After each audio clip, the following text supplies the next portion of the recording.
everyone, this is Mark. How are you today? I'm doing great. Thanks for asking. My mother named me Mark. The American tourists found Rome wonderful. She was made happy by her husband. In this lesson, we're going to talk about complex transitive verbs. So stay tuned.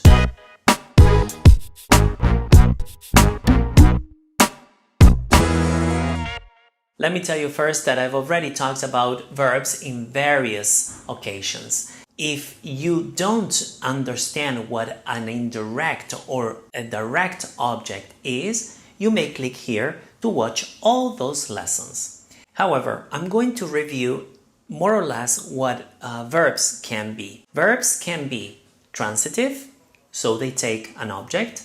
Intransitive, they take no object. Ditransitive or ditransitive take two objects. Verbs can also appear with prepositional phrases as their complement, like hope, for example. And I gave you two examples. I hope for the weather to be nice. In this case, hope is intransitive. Or I hope to graduate early. In this case, we have to graduate early is a prepositional phrase. And hope, in this case, is a transitive verb. But that's another lesson. Then we have verbs that can be phrasal verbs. They can turn into a phrasal verb. So a verb plus a particle, just like get along, get off, get on with, etc. If you wish to watch a lesson on this, you may click here.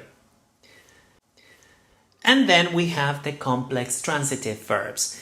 Complex transitive, they look like they have two objects, but they actually act differently from the transitive or ditransitive verbs. Let me show you how.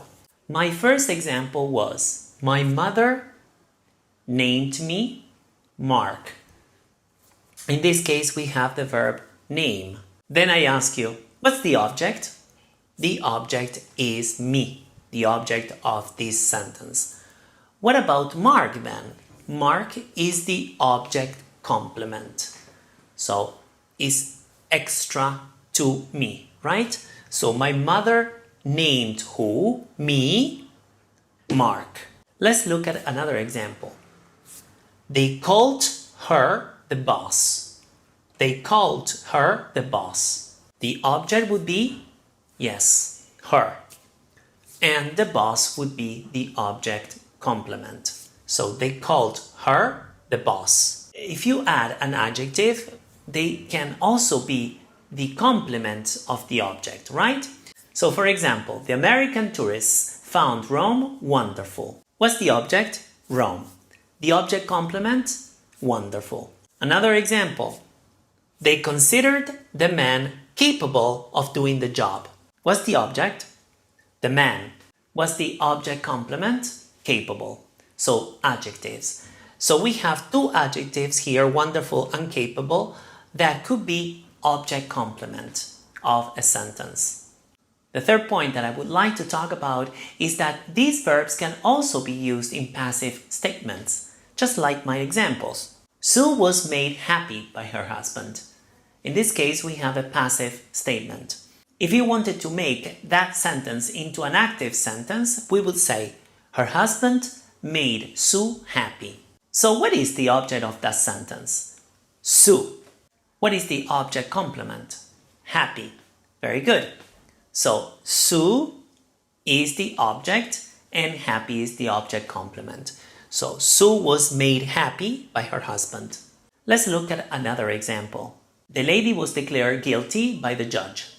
If we wanted to make that into an active sentence, the judge declared the lady guilty. So, what is the object of that sentence? Yes, the lady. What about guilty? What is guilty? Is the object complement. Excellent. So, thank you very much for watching. If you want to post your own example, you may do so under this video. If you want to share the lesson, please do so. If you haven't subscribed to my channel, I suggest you do. Having said that, Thank you very much for watching again, and see you next week with a new lesson. Take care. Bye-bye.